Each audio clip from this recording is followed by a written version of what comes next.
నమస్తే, నేను Madhavi. Welcome to Q news. Telangana రాజకీయాలలో మళ్ళీ సింగరేణిల సెగ మొదలయ్యింది. కొత్త పార్టీ పెట్టిన కవిత ఇప్పుడు బొగ్గు బాయిల బాట పట్టింది.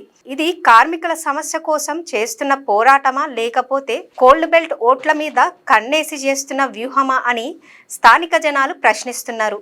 అయితే కవిత మంచిర్యాల ఎమ్మెల్యే ప్రేమ్ సాగర్ రావును టార్గెట్ చేయడం వెనుక ఉన్న కథేందని చర్చ మొదలయ్యింది. గనుల నుంచి గల్లీల దాకా ఇదే పెద్ద హాట్ టాపిక్గా మారింది. అసలు ఈ బాయిబాట ముచ్చటేంది, అక్కడ ఏం నడుస్తుందో చూద్దాం. కవిత బాయిబాట యాత్రలో రేగుతున్న వివాదం. మంచిర్యాల జిల్లా రాజకీయంలో కవిత సాగిస్తున్న సింగరేణి బాయిబాట యాత్ర పొలిటికల్ హీట్ పుట్టిస్తోంది. రాష్ట్రాల ఏ పార్టీ అయినా అధికారంలోకి రావాలంటే సింగరేణి పరిధిలో ఉన్న 11 ప్రధాన ప్రాంతాల కార్మికుల మద్దతు ఖచ్చితంగా ఉండాలని చెబుతుంటారు రాజకీయ పండితులు. ఇది ఉమ్మడి ఆదిలాబాద్ జిల్లా అప్పటి నుంచి చెప్పుకుంటుంటారు. అందుకే ఇప్పుడు కొత్తగా పార్టీ పెట్టిన కవిత సింగరేణి కార్మికుల ఓట్ల కోసం ఎలక్షన్లు రాకముందే తిరుగుతోంది. గిందుల భాగంగానే మంచిర్యాల ఎమ్మెల్యే ప్రేమ్ సాగర్ రావును టార్గెట్ చేస్తూ ఆమె చేసిన వ్యాఖ్యలు జిల్లా అంతటా పెద్ద దుమారం లేపినాయి. ఆయన రౌడీజం, గూండాయిజం మార్చుకోవాలని, పార్టీలో మారినోళ్ల మీద దాడులు చేస్తే ఊరుకోమనుకుంటా కవిత హెచ్చరించింది. రాబోయే రోజుల్లో మంచిర్యాల కేంద్రంగానే రాజకీయం చేస్తామని, ఇక్కడి 3 సీట్లు మేమే గెలుస్తామని ధీమాగా చెప్పింది. సింగరేణి గనులలో రాచుకుంటున్న బొగ్గుమంట. కవిత చేసిన ఈ మాటలకు మంచిర్యాల కాంగ్రెస్ మహిళా లీడర్లు గంతే గట్టిగా కౌంటర్ అటాక్ మొదలుపెట్టిరు. ఒక మహిళనై ఉండి లిక్కర్ కేసులో ఇరుక్కున్న నువ్వు మా ఎమ్మెల్యే గురించి మాట్లాడుతావా అంటూ తీవ్ర పదజాలంతో విరుచుకుపడ్డారు. ప్రేమ్ సాగర్ రావు ఎమ్మెల్యే అయినాక మంచిర్యాల నియోజకవర్గం మస్తు స్పీడ్గా డెవలప్ అయిందని తెలిపిండ్రు. నిస్వార్థ రాజకీయం కోసం అబద్ధపు ఆరోపణలు చేస్తే చూసుకుంటూ ఉండమని ఖబర్దార్ అంటూ హెచ్చరించారు. ఎమ్మెల్యే ప్రేమ్ సాగర్ రావుపై కవిత విమర్శలు. నిజానికి పోయిన ఎన్నికల టైంలోనే కవిత గీడ పోటీ చేస్తారని ప్రచారం జరిగింది.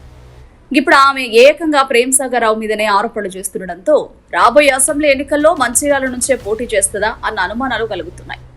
ఎప్పుడో జరగబోయే ఎన్నికలకు ఇప్పుడే గ్రౌండ్ తయారు చేసుకుంటాందనే చర్చ నడుస్తోంది. కవిత సాగిస్తున్న బాయిబాట యాత్ర రాజకీయాలతోని పాటు లోకల్ గా తీవ్ర ఆందోళనకు దారితీస్తోంది. వెల్లంపల్లి రీజియన్ పరిధిలో కాశీపేట ఆర్కే గనుల కాడ గేట్ మీటింగులు పెట్టేందుకు కవిత సిద్ధం కాగా అధికారులు పర్మిషన్ లేదనుకుంటా మెయిన్ గేట్లకు తాళాలేశారు. దీంతో లీడర్లు ఆ గేట్లను నెట్టుకుంటా లోపలికి పోయి మీటింగ్లు పెట్టడంతో ఉద్రిక్తత రేపింది. కార్మికులు తమకున్న పనిముట్ల కొరతను కవిత దృష్టికి తెచ్చారు. గేట్ మీటింగ్ లో పాల్గొన్న కార్మికుల జీతాల కోత. మీటింగ్ ముగిసినంగా అండ్ల పాల్గొన్న కార్మికులకు సింగరేణి యాజమాన్యం షాక్ ఇచ్చింది. కవిత మీటింగ్ లో పాల్గొన్న కార్మికులు డ్యూటీకి లేటుగా పోయిండ్రని, అందుకు శిక్షగా దినసరి జీతాల కోత విధిస్తున్నట్లు గని నోటీస్ బోర్డుల సర్క్యులర్ పెట్టారు. దీంతో కవిత యాత్ర తమ పాలిట జీతాల కోతగా మారిందని కార్మికులు బాధపడుతోండ్రు. సింగరేణి నిధులను పక్కదారి పట్టించిందని కవితపై ఆరోపణలు. కవిత పర్యటన గిట్లుంటే కాంగ్రెస్ లీడర్లు ఆమె పాత ట్రాక్ రికార్డ్ ను మళ్లా బయటకు తీస్తాండ్రు. గతంలో కవిత సింగరేణి గుర్తింపు సంఘం గౌరవ అధ్యక్షురాలిగా ఉన్నప్పుడు డిపెండెంట్ ఉద్యోగాల పేరుతోని పెద్ద దందాలు సాగినని విమర్శిస్తాండ్రు. యూనియన్ లీడర్ల వేధింపుల ముచ్చటను ఆమె పట్టించుకోలేదని తెలిపారు. సింగరేణి ప్రాంతాల అభివృద్ధి కోసం వాడాల్సిన 100 కోట్ల నిధులను గతంలో సిద్దిపేట, సిరిసిల్ల, గజ్వేల్ నియోజకవర్గాలకు మళ్లించింది కవిత. ఆ చర్యతో ఇక్కడ బొగ్గు గనుల ఏరియాను నట్టేట ముంచిందని లీడర్లు నిలదీస్తుండ్రు. నాడు బొగ్గు నిధులకు పక్కదారి పట్టించి ఇప్పుడు కొత్త నాటకాలతోని వస్తే కార్మికులు నమ్మే పరిస్థితి లేదంటున్నారు. ఈ ఆరోపణల యుద్ధంతోని కోల్ బెల్ట్ల ఒక పెద్ద పొలిటికల్ సునామీ నడుస్తోంది. క్యూ న్యూస్ లో వీడియో ఎడిటర్లు కావాలను. మీడియా రంగంలో మీ టాలెంట్ కు ఇది సరైన వేదిక. 3 నుండి 4 సంవత్సరాల ఎక్స్పీరియన్స్ ఉండి Photoshop, Premiere Pro, After Effects లో నైపుణ్యం ఉన్నవారు కావాలను. ఫ్రెషర్స్ కూడా అవకాశాలున్నాయి. ఆసక్తి ఉన్నవారు వెంటనే సంప్రదించండి. 8143001981.